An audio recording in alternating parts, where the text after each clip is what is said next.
Halo, halo. Sampai ketemu lagi. Salah.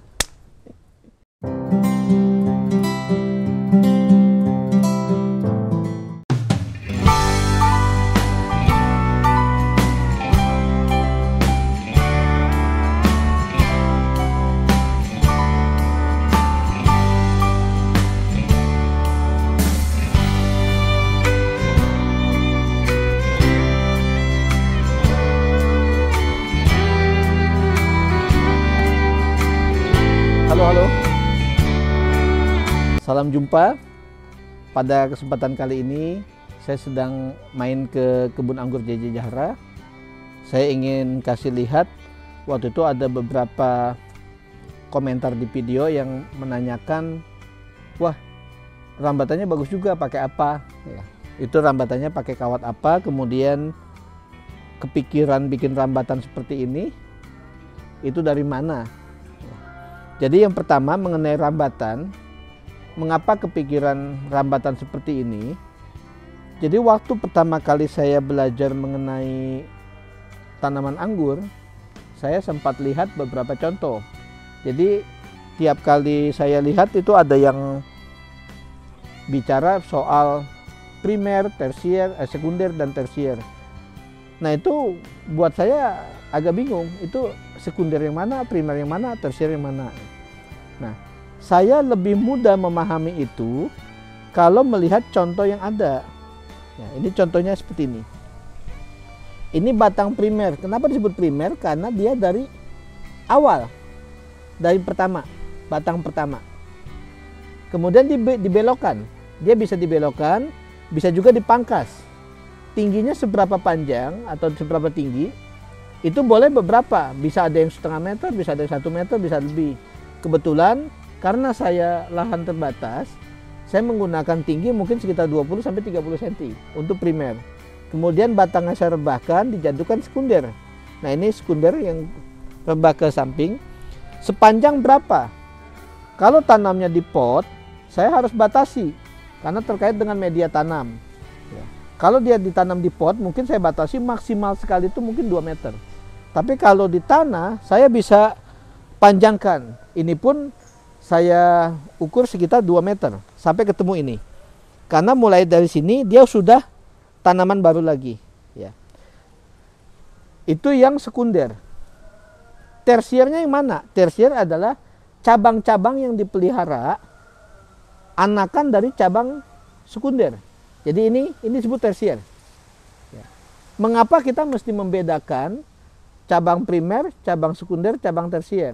Jadi salah satu instruktur atau anggaplah guru yang mengajari saya anggur, baik di YouTube maupun di tempat lain itu bilang bahwa anggur kemungkinan besar tidak akan berbuah di cabang primer. Di cabang sekunder mungkin ada yang berbuah karena terpaksa, karena ada pemangkasan atau yang lain. Tapi akan paling tepat dia dibuahkan di cabang tersier. Makanya kita mesti paham primer, sekunder, tersier. Nah seperti ini. Tersiernya ada berapa? Saya biasanya membedakannya, kalau panjangnya dia 2 meter, saya bedakan dulu. Tiap 1 mata, tiap 2 mata, itu saya akan pelihara. Dan saya lihat juga apakah cabangan cukup bagus atau tidak. Jadi yang tidak bagus saya pangkas. Mungkin saja sekitar 2 atau 3 mata tunas, itu saya lompati. Supaya dia tidak terlalu rapat jaraknya. Ya. Kalau terlalu rapat, potensinya dia bisa saling menghalangi, bisa juga kalau ada hama cepat pindah-pindahan. Ya. Jadi di sini ada 1, 2, 3, 4, 5, 6, 7, 8, 9. Total ada 9 cabang tersier. Ya. Nah, kalau dia seperti ini, modelnya berarti kan model teralis. Ya. Single cordon, single cabang ya. Kenapa disebut single? Karena cuma 1. Kalau dia 2 ada yang ke kanan berarti disebut double cordon. Ini sistem trellis karena ya seperti trellis, mudah dipahami. Kalau saya seperti ini, berarti langkah berikutnya untuk rambatan, saya mesti dibikin rambatan yang bisa tegak. Berarti pilihannya saya mesti pasang, bisa batang besi, bisa batang bambu. Kalau kita terbatas dari dananya ya seperti yang saya alami, saya gunakan batang bambu. Batang bambunya cukup kuat. Jadi di ujung tuh saya pakai batang bambu, di ujung lagi pakai batang bambu, di tengah biasanya dikasih batang bambu juga. Untuk kabel rambatannya, saya bisa menggunakan macam-macam. Tali rapia atau yang lain, tapi tali rapia itu mudah sekali bermasalah. Dia kena angin, kena matahari, kena hujan, bisa gampang putus. Jadi saya akhirnya menggunakan kabel rambatan ini kawat fiber. Ya. Ada yang warnanya putih, ada yang warnanya hitam. Ini saya pakai warna hitam. Jadi saya buat dulu pertama, yang paling bawah di posisi sekunder, kemudian di tengahnya, kemudian di ketiga. Kenapa di tengah ada? Ini sebenarnya buat menopang tersier yang ada. Kalau sudah seperti ini kan dia nanti makin lama makin tinggi. Nah, karena makin lama makin tinggi, kesimpulannya adalah saya bingung. Saya main ke beberapa tempat, salah satunya ke kebun anggur White Garden miliknya Pak Robi Murdani. Ya, kebetulan saya sering belajar dari YouTube-nya Pak Robi Murdani, dan rumahnya ternyata tempat White Garden itu tidak terlalu jauh dari anggur JJ Zahra, jadi saya datangi. Di situ saya belajar banyak. Pak Robi karena sudah pengalaman, dia menjelaskan banyak hal, termasuk saya melihat contoh-contoh, dan saya lihat bagus juga, ternyata bisa saja dia dilengkungkan.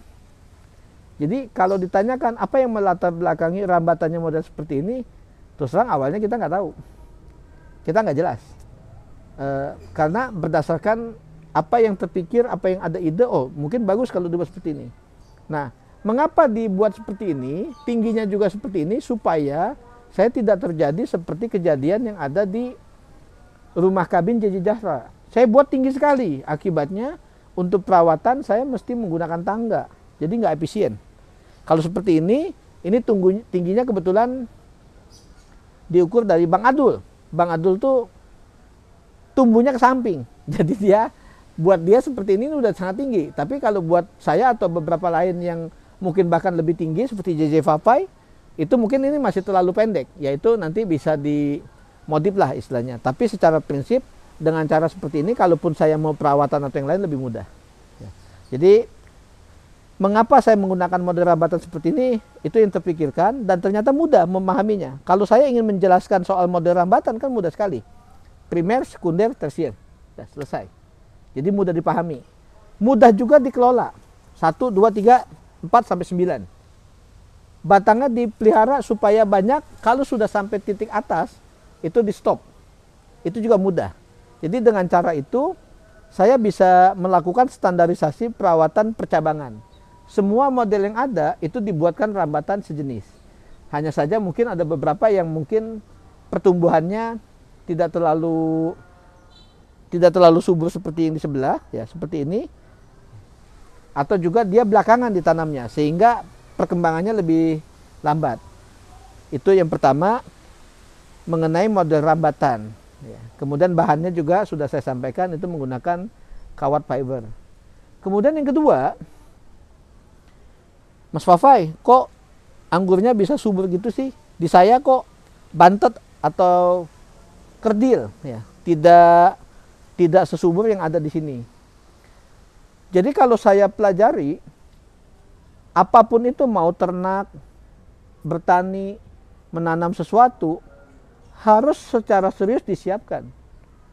Kalau saya pengalaman sebelumnya, kalau saya menanam, jika saya menanam tanaman, itu biasanya saya menggali lubang sekedarnya, ya.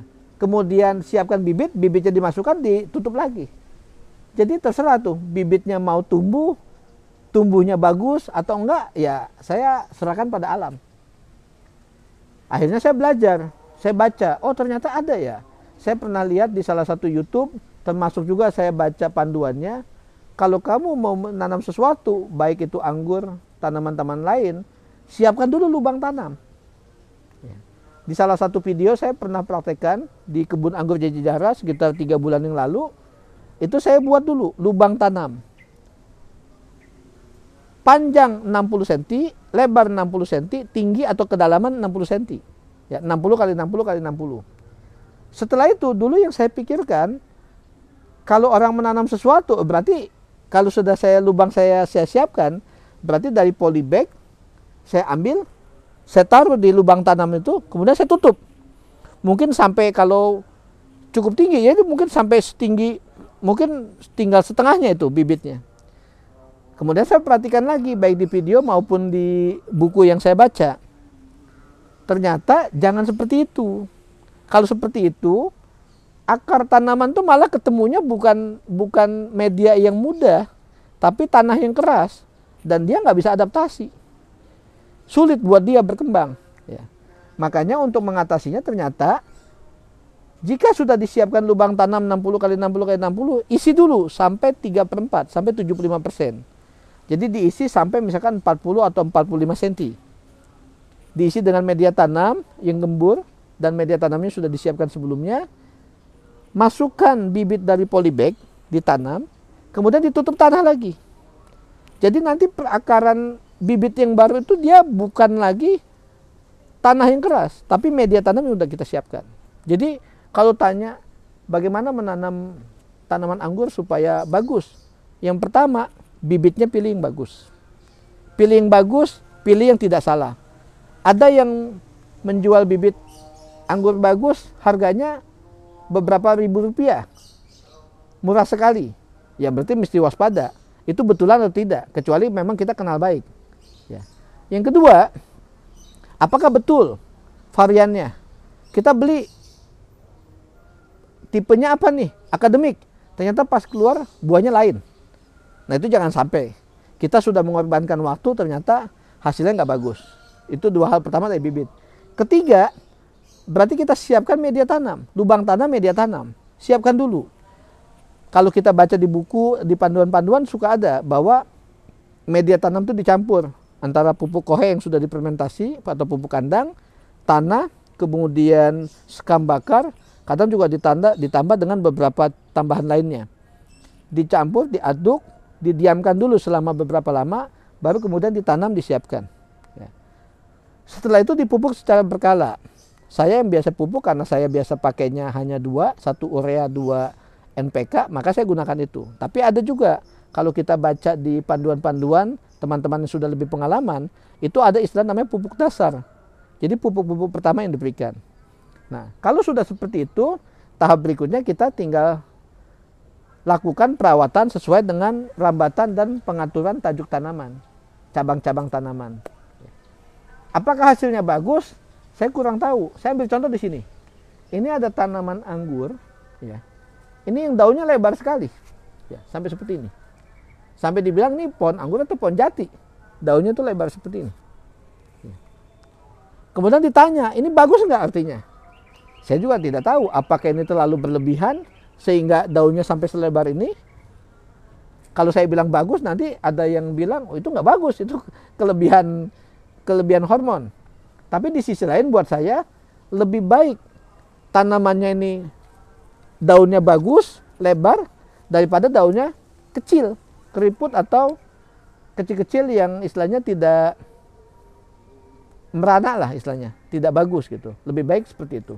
Jadi ini salah satu hasil dari mekanisme media tanam dan yang lainnya. Kemudian yang mesti waspada juga, karena ditanamnya dia cukup tinggi pada saat kita siapkan, kadang kalau dia sering disiram atau kena hujan, ini nanti lama-lama akan hilang media tanamnya, akan turun, longsor. Nah di sini biasanya ada kemungkinan akarnya dia akan muncul keluar. Nah ini harus ditutup lagi. Berarti media tanamnya mesti ditambah. Mesti ditambah supaya akarnya tidak sampai terbongkar. Itu. Nah ini sama semua ya, di kiri dan kanan. Tajuk-tajuknya sama semua. Ini ada yang baru, yang masih muda. Sebelah sini juga masih muda. Ini bisa kita lihat. Ini memang masih, kalau saya sebutnya istilahnya ompong ya, masih sedikit. Nah, kalau dia sudah seperti ini, dia sampai di tengah, nanti dibatasi, kita bisa harapkan tersier yang lain itu akan tumbuh lebih bagus. Nah, kadang ada beberapa posisi di mana waktu awal saya lakukan, saya sempat dibilang, mengapa yang satu ini jadi besar sendiri? Saya bilang ya, memang karena dia awal dia lebih besar, tapi setelah itu saya akan mulai lakukan perataan tersier. beberapa waktu yang lalu saya bareng Bang Namong lakukan uji coba karena batangnya dia cukup besar nih. Ini batangnya tersiernya cukup besar. Kemudian dia juga sudah lewati batas di sini, sudah sampai tahapan sini. Saya kepingin tahu, mungkin nggak kita buahkan yang ini, cabang tersier ini, yang lain posisinya posisi pertumbuhan. Jadi saya pangkas di sini. Ya, posisi di sini saya pangkas. Ternyata hasilnya dia memunculkan bunga. Ya, seperti ini. Ini ada satu, kemudian juga ada memunculkan bunga lagi. Nah, di sini. Di sini ada dua.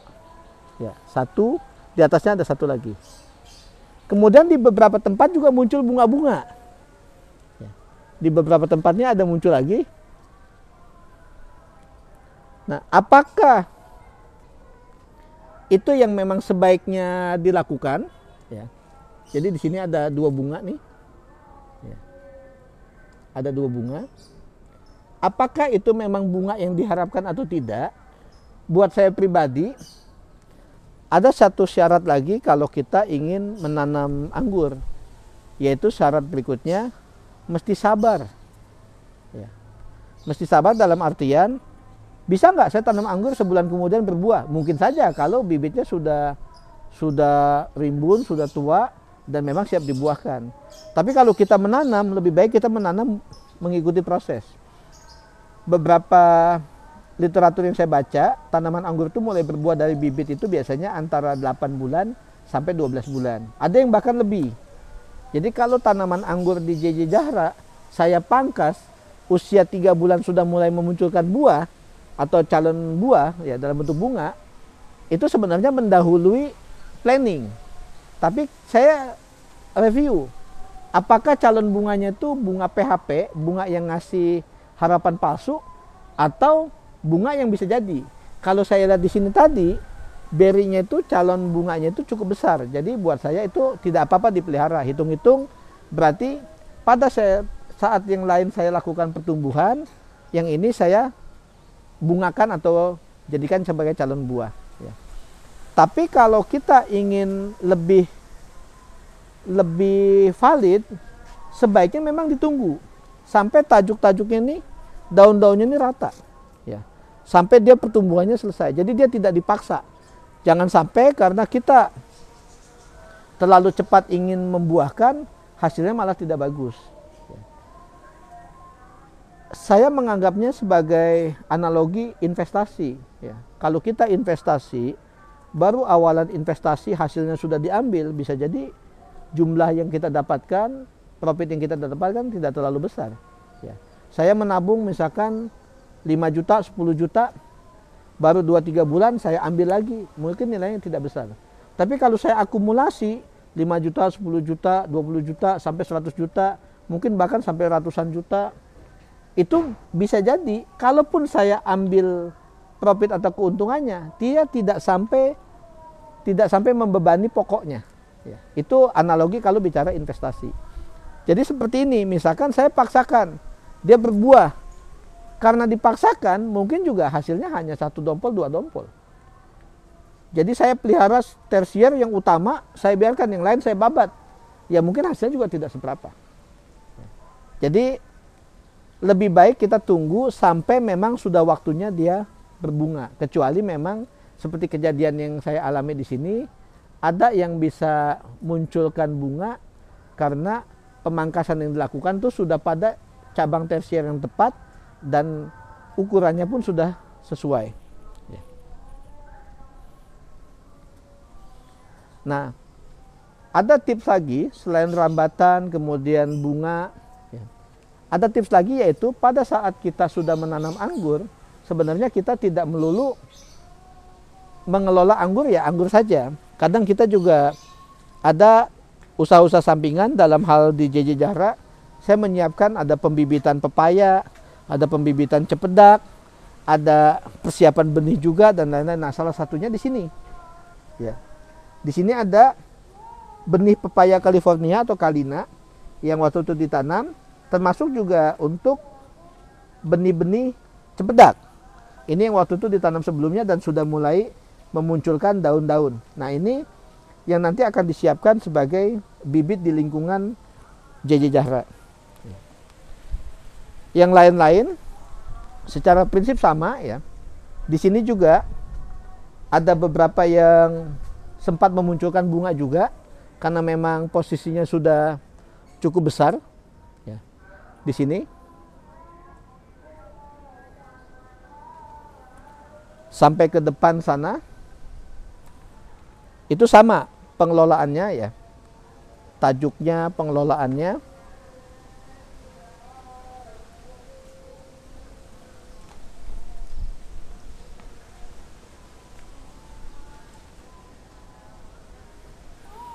Nah, saya ingin kasih lihat ini di sini Bang Adul menambahkan lampu-lampu. Jadi kalau malam ini ada lampu-lampu diskotik, tapi dia gunakan untuk pengajian di sini. Mungkin dengan mendengar pengajian tanamannya bisa lebih tumbuh dengan nyaman ya. Nah, ini ada contoh ya. Ini ada beberapa bibit, ada beberapa yang dilakukan pemangkasan juga, dan dia sama nih memunculkan calon buah seperti ini. Ya. Ini calon buahnya cukup besar. Ada beberapa yang kita mesti perhatikan. Kalau calon buahnya adanya di sulur, kemudian ukurannya juga sedikit, itu kemungkinan besar yang disebut dengan buah PHP. Tapi kalau seperti tadi dengan buah yang ukurannya cukup lumayan, itu kita bisa pelihara, hitung-hitung sekaligus menunggu prosesnya.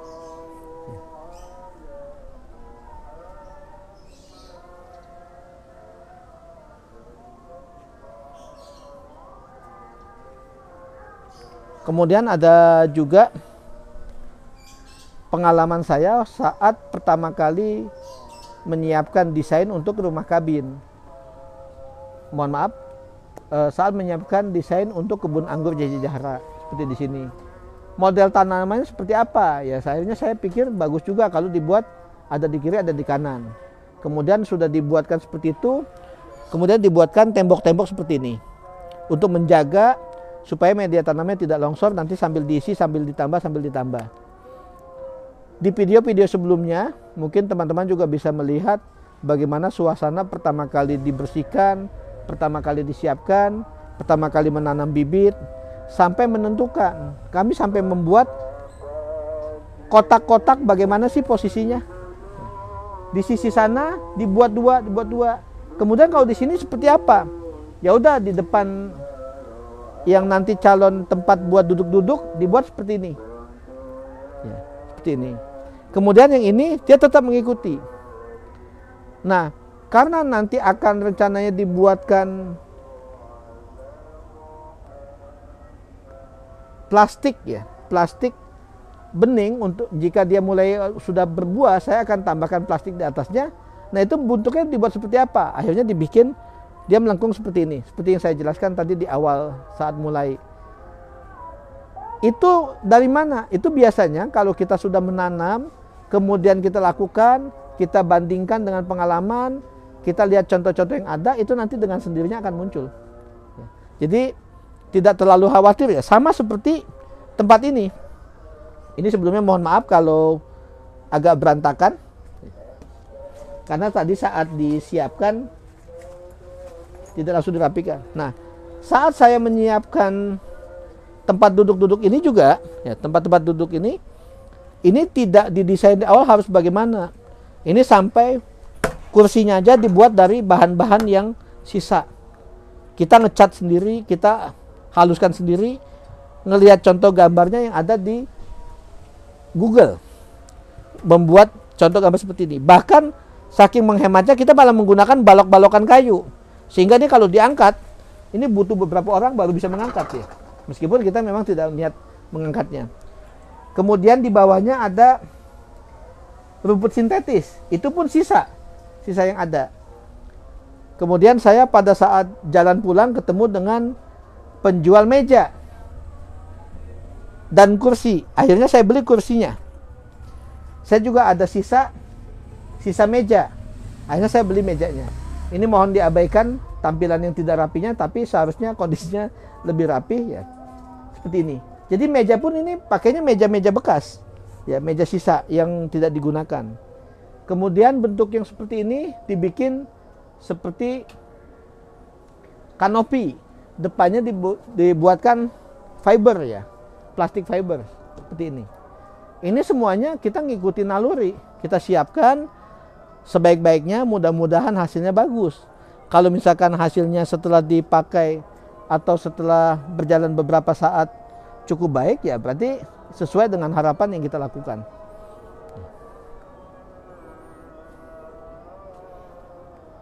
Seperti ini, waktunya pas sore maghrib. Semoga apa yang saya sampaikan bisa bermanfaat buat rekan-rekan yang ada niatan yang sama, ingin menanam anggur, ingin tahu pembentukan rambatan, pembuatan tajuk tanaman, desainnya seperti apa.